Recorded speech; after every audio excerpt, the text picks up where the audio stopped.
Hello everybody, it's Vertical Sandwich. Welcome back to Book Reviews.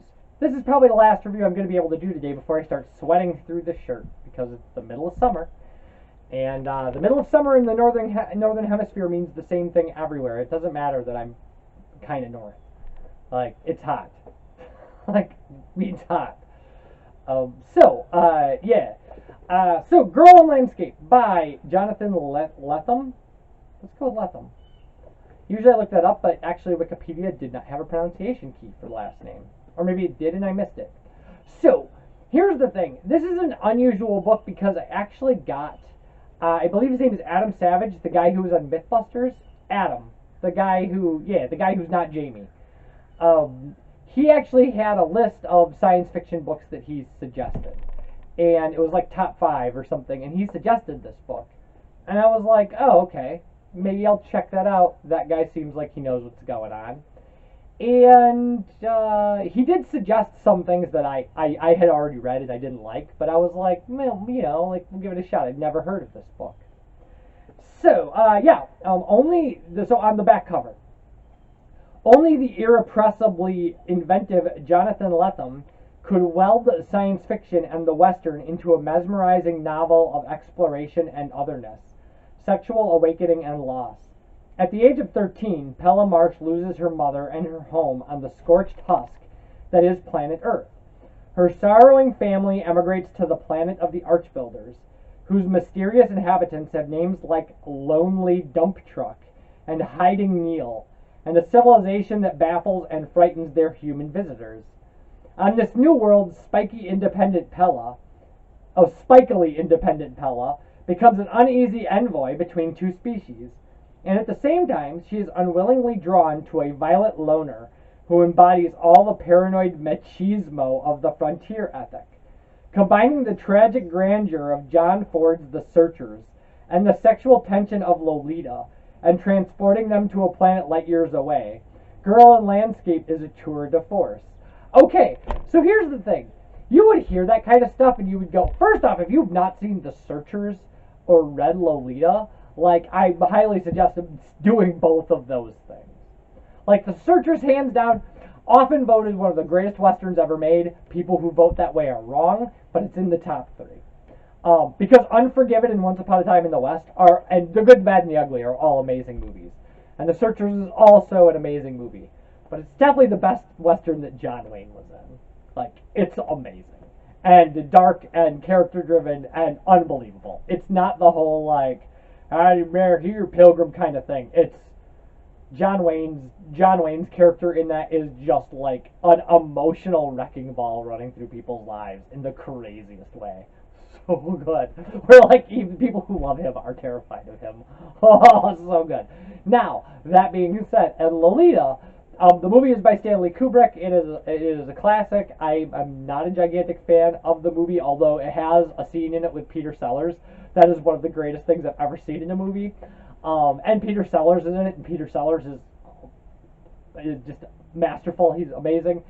However, the book Lolita is often ranked as one of the best books ever written in the English language, and I completely agree.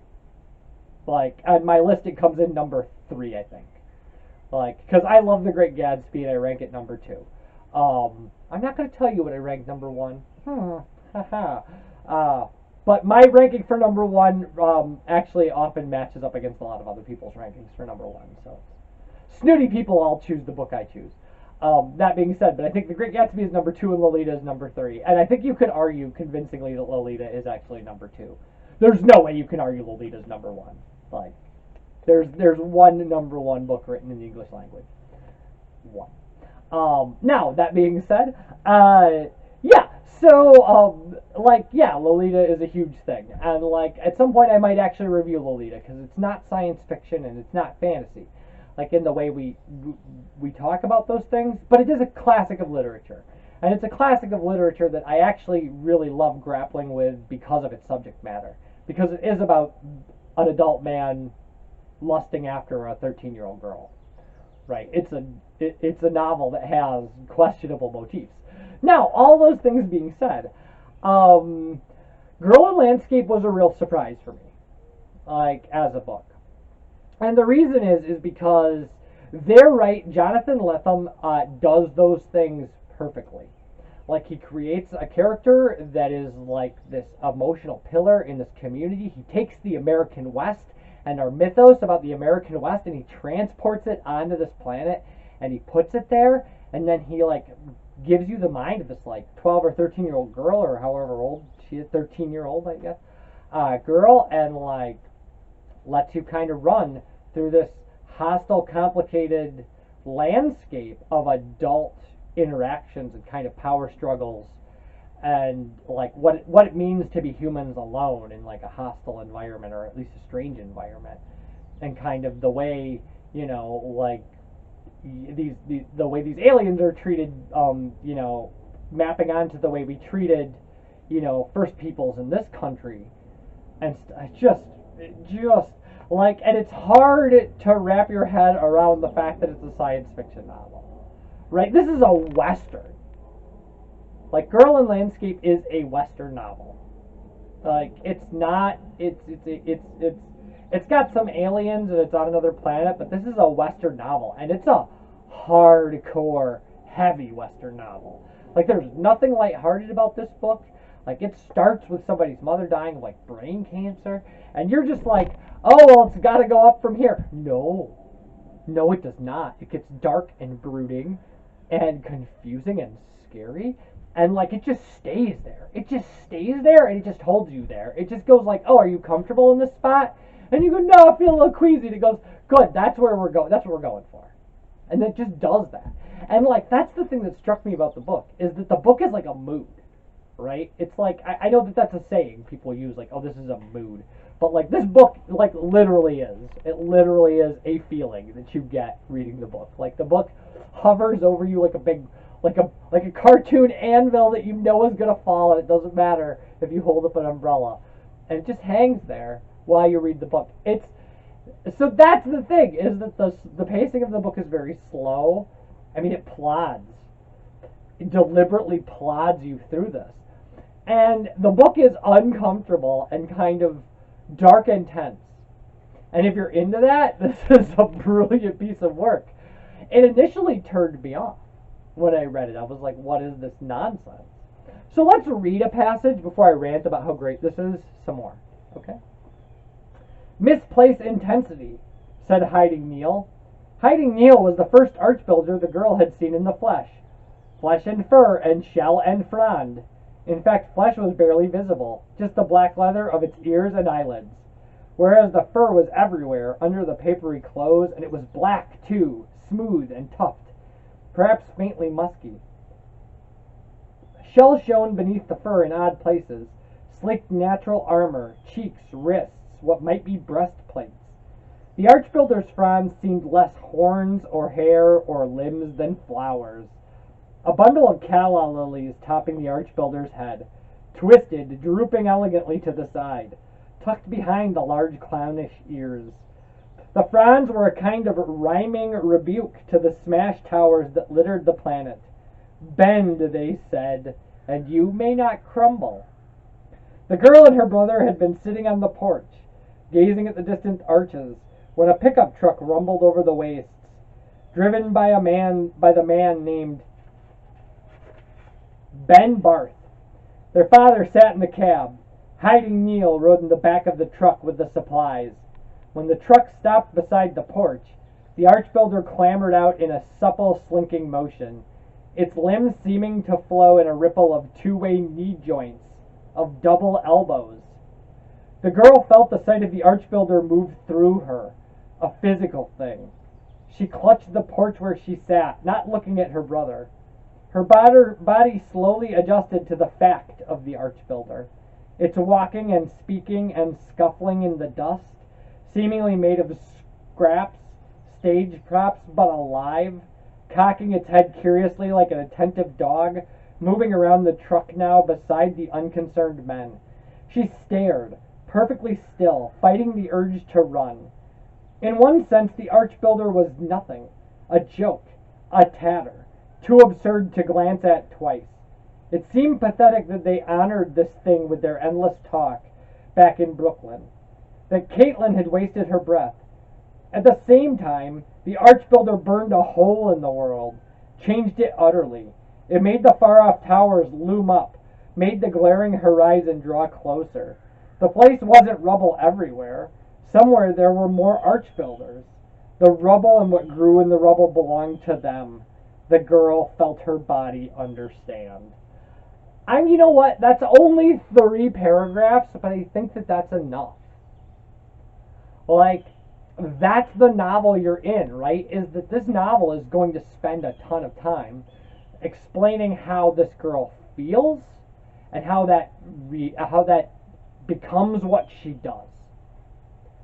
And it's an interesting narrative device to put into a science fiction novel. It's not a very interesting narrative device, kind of in general. But in a science fiction novel, we're so concerned about objects and scenery, right? So the idea of going like, let's start with child and how science fiction affects child. Brilliant. Brilliant. It's just the kind of thing that only works in certain situations. Like, you can only make that work if you can back it up, right? And this book backs it up. Like, it gives you stuff to see through the eyes of a child in very strange ways. And very powerful things to see through the eyes of a child, right? She's a 13-year-old girl, so she's in between. This book is far. Here's the thing: is if what you did was if what the author had done was gone, I want to write a parable about the way the West treated Native Americans.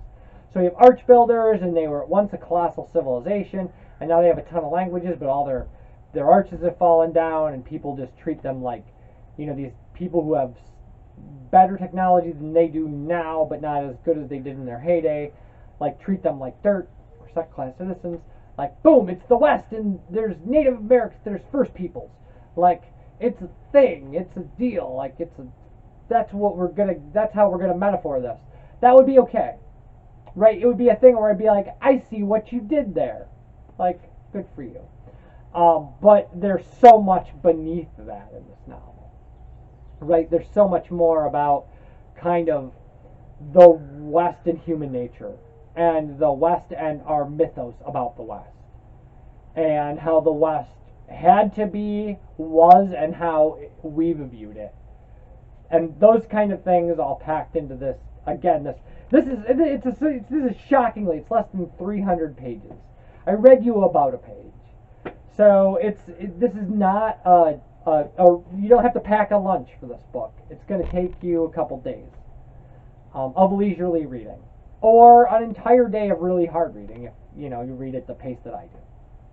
Now, that being said, it's a heavy novel. I can't say that enough. It's emotionally a heavy novel, and it's a tense novel. That tension and emotion are played like violin strings throughout this novel in a way that, this novel is going to make you feel like, because it's going to put you in the place of this character. And you are at points going to feel helpless, and you're going to feel uncomfortable, and you're going to feel like great injustices have been done, and you're going to feel like you don't understand some things, and you're going to feel like you understand some things too well, and you wish you didn't. Like, great. I really, this is a novel, it's a little hard to, I thank Adam Savage for the recommendation. But it's a little hard to talk about a novel like this in a way like, what do I think about it? Well, here's the thing.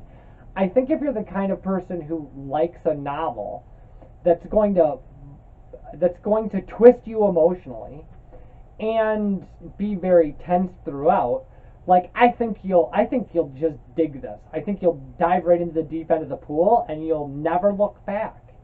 And I think if what you're looking for is the kind of stuff that I always deride in science fiction, where I'm like, oh, dumb aliens and space battles, and that's like your thing, and you just, every time I hated a book, you're just like, you're a jerk, you might not like this book. Like, because this is the kind of book that I particularly like, but for a very particular reason, and I can see some people not liking this book. Some people having a different visceral reaction to tension and disgust and fear than I do, right? Because this is not a novel in the same way. This is not a novel filled with tension and fear in the same way that, like, Annihilation, which in my opinion is obviously a horror novel, is. This is something different, right? This isn't a horror novel. By any street, there's no way you could define this as a horror novel. But I would argue that this is a Western. And it's a Western in the finest kind of dark, gritty, like pull no punches style of Western. So this is an Unforgiven Western, like an Unforgiven style of novel, or a Once Upon a Time in the West, or a The Searchers kind of novel. Like, this is not Shane, or I'm trying to think of, I can't think of any. I don't watch like lighthearted Westerns, like, so I mean, but it's not, like, it's not any of those like white hat guys in black hats tripping horses with wires, everybody gets shot once and falls down kind of Westerns. This is a guy laying in the sun screaming for water, with Clint Eastwood going like, give him water, we're not going to shoot you, for crying out loud. Like that's the kind of thing this is. And I loved it. I loved it.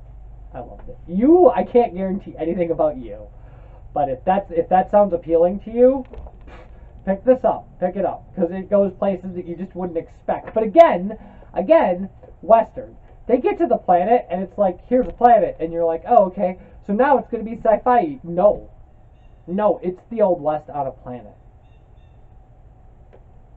Like, if you're expecting people to wander off, like it to be like Total Recall, where somebody, like Total Recall the movie, where somebody wanders off, because I actually don't know about Dreams for Wholesale or whatever, I haven't read it.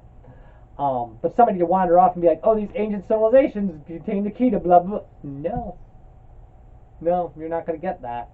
What you're going to get is humanity at its best and worst. Mainly its worst. Doing the best that it can. Or doing what it inevitably will on some planet. Divorced from everything we know. Just the West over again. And it's not necessarily the prettiest thing to read about. Well, I mean, it's a great read, but it doesn't make you feel good. It's not a feel-good read. It's not Sunshines and Daisies. It is shallow graves and scary noises in the night. That's what it is. All right. So when we come back, I don't know what we're gonna do. I have an entire box of books. I just go through it and see what I feel like doing. That's how this whole system works. So when we come back, whatever I pull out of the box. Bye, everybody.